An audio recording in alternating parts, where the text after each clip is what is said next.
Welcome to the Peachtree Morning Show by DCI. It's a wise way to start the day. Hope you enjoy. Hi, and welcome to Peachtree Morning Show. Today we have two gentlemen to join the shows. The first one I would like to introduce is Anton.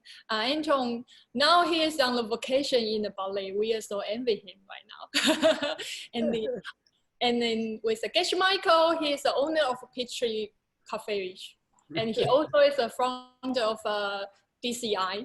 So today we have questions, which is from Taiwan. Let's hear about the questions. Hello, Geisha Michael. How are you?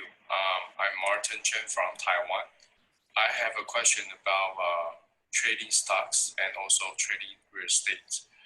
I understand that in stock market or in real estate market that if we were trading, one party will gain and the other party will lose.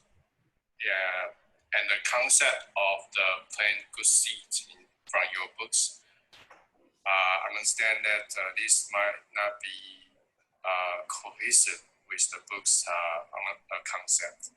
So I want to know if trading stock and trading real estate is a good thing to do in considering that planting a good seed in your life. Thank you.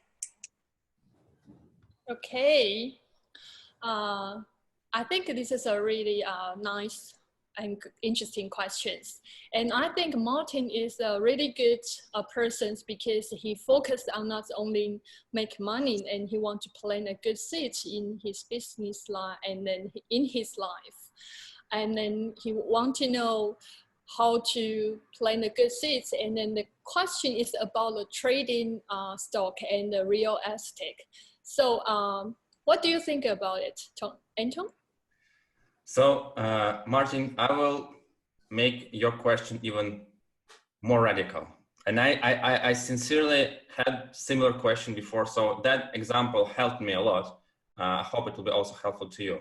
So imagine a man taking a knife and cutting other person's body. Like, it feels like it's a really bad situation, like something is not right. But imagine that this person is a doctor and what he's doing is actually saving a life of another person. So the act is similar. You take a knife and you cut someone, but the motivation behind it is, in one hand, it's saving life, in other hand, it's hurting someone. So the action itself could be very much similar, but the motivation behind that is very much different. And in the seed system, motivation is a main force. So it's like 90% of the power of the seed is motivation. So what motivation do you have when you trade houses or trade stocks? If you're really focused on bringing value to other people, in creating if you're owning a company, like building a strong organization which supports families and brings something valuable to the world, that could be an amazing seed. But yeah, it very much depends on the motivation. Geshe Michael, what do you think about this? You know, I never had enough money to buy stocks, but recently, you know, I was thinking to put some money aside for family, and so I started to look at stocks, and then I used to think stock market was a little bit selfish, or only rich people play in the stock market. But then I was, you know, in my thinking, I was sitting in my chair and I was thinking, actually, the principle of the stock market is all the people put their money together. It's like we have 10,000 friends or 50,000 friends, and we all put a little money together, and we all put a little bit of our money into this company, and then we are trying to make that company successful. And my father, you know, he used to be a house builder. He was he built big houses, like he built hotels in Asia, actually, in Japan and like that. And then I remember I introduced him to my lama one day. And I said, this is my father, you know, and he said, what's he do? And my father said, I build houses. So I'm not very religious. I'm not a very spiritual person. And then my teacher got very shocked, you know, and he said, no, building houses for people is unbelievable spiritual thing. You know, you are giving people a place to stay.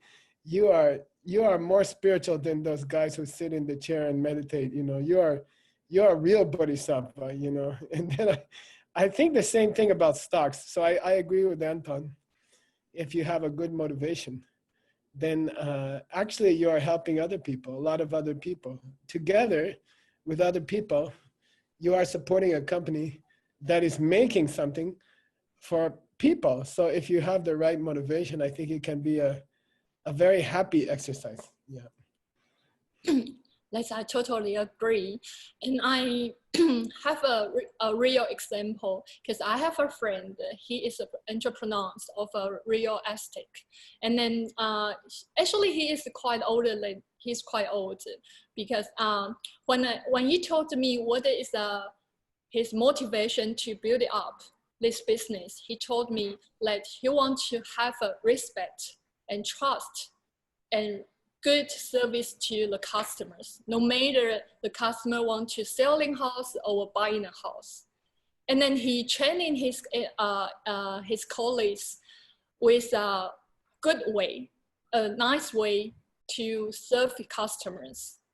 And then he encourages those colleagues to try to cooperate together, not competitions. And this is his motivation in his company. And even 2 years ago, he even cooperates with his competitors. So his business right now is in Taiwan and in mainland China. So they has a really big marketing and a bigger business, and they can serve more people. This is what his goal. So Martin, I can suggest you, you can set up one motivation about the job you want to do. It's not only make money, I know, and then you can serve your customers and satisfy for them. And then also maybe you can help your colleagues. You know, you share your information to them and then help them to do, you know, business or getting orders. And then, or if you can help your competitors. You know, you can find some, yeah, this is it would be great if you can do, but if you're not ready to do that, that's fine. And you can help your colleagues, right? And then the goal and then the intention is you want to serve those customers. You want to satisfy with them. So it is as a good seat, right? Because when you make money for your company, they have a profit. And they can pay all the colleagues and your customer satisfied. So it is a good seat loops in your life, right? Mm-hmm. So I think this is a good seat for you. And then you just thinking and do actions to the others. Mm-hmm. Yeah, right? Mm-hmm. So I know that Geshe Michael, you are in the diamond business, Martin, before. Mm-hmm. Yeah, diamond business before. So what do you think about the diamond business? Because we heard about it's kind of not really articles. So what do you think about that? You know, so the reason I work in the diamond business is because of one meditation I had, and something happened to me in the meditation. Actually, I don't know anything about diamonds and I have no interest in diamonds. But in the meditation, I understood I should work in the diamond business. Then I went to work in the diamond business. And after a few weeks, I came home to my teacher and I said, I cannot stay in this business. Everything is dishonest, 100%, you know. Everything, people are cheating everybody. Everything is dishonest. They don't pay taxes. You know, people are walking around many countries with diamonds in their pocket and they don't tell the customs, and everything is illegal. You know, I said, I cannot stay in this business. It will make me dirty, you know. I will become a dirty person. And then my teacher said, okay, you make it clean. You know, you make the company clean, you know. And I said, you know, I'm just a messenger. At that time, I was a messenger. I said, how can I make the company clean, you know? And then he said, well, you start with one thing and you make it clean. And then you start with two things and you make it clean. And then three things and you make it clean. So I worked for about 17 years. And after that time, the whole company was clean. There's nothing illegal. They are paying all their taxes. They are giving good salaries. Then actually after that, I quit because it was a little bit boring after that. And what about you, Anton? Do you have any idea for? So Do you have any example? yeah, I think it's a very beautiful example Geshe Michael gave, and in those books which he's teaching to us, like there is this metaphor of a peacock who is actually taking the poisons out of the land and transfer them into the color of their fur, and that's what makes them beautiful. So when you're actually, and I know like in the stock market, in real estate, there are those situations when you have to make hard choices, and it feels like it's not sometimes not honest. But if you're coming with the pure motivation and you're really you're committing to stay clean, to bring value to people, then this process of transformation and this process of fighting maybe these dishonesties in a peaceful way, that makes like you transforming this poison into your own, you grow your own spiritual capacity. So it completely could be very good practice if you're willing to dedicate your time and your motivation from that angle. Yeah, that's totally agree, and it is a really good idea. And so now we have to give Martin a specific seed he can plant recently. So I go first, and Martin, and you can do is you find the people. I mean, it's best way you can find your colleagues, and then you help them to serve your customers. And if you don't want to see a competition board, and you can try to do getting together with others, and then you say something nice, speaking, and you work with others and focus on your intentions. Focus on your intentions, and then you keep doing that.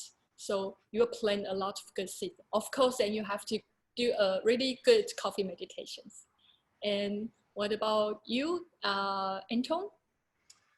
So I think there are first part of this question is like, if you're facing the situation when you have two bad choices, like for example, you think someone will lose and someone will, or I will lose. So like this is a situation when you're don't know what to do, find some other person who is in a difficult situation, who's trying to make a good decision, and help them to find a better decision, which will bring you third option.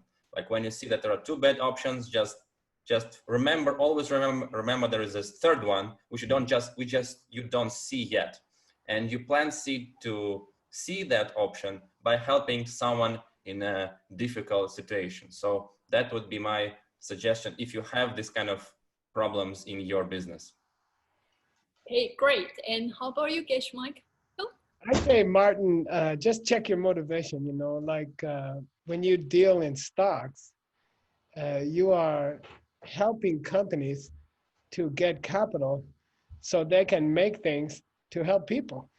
So that's a great business. And then real estate, you are giving people a place to stay, or you are giving companies a place to stay. So have this motivation. Look at your two businesses. They are great business. They are bodhisattva businesses. You know, you are making companies strong so they can sell more things that people need. And you are selling people buildings they can use to sleep in or they can make their company there. You're in a great business. I think it's a great business. Yeah, that's all. Okay, so we have a question for next Monday. So Yeah. let's hear the questions.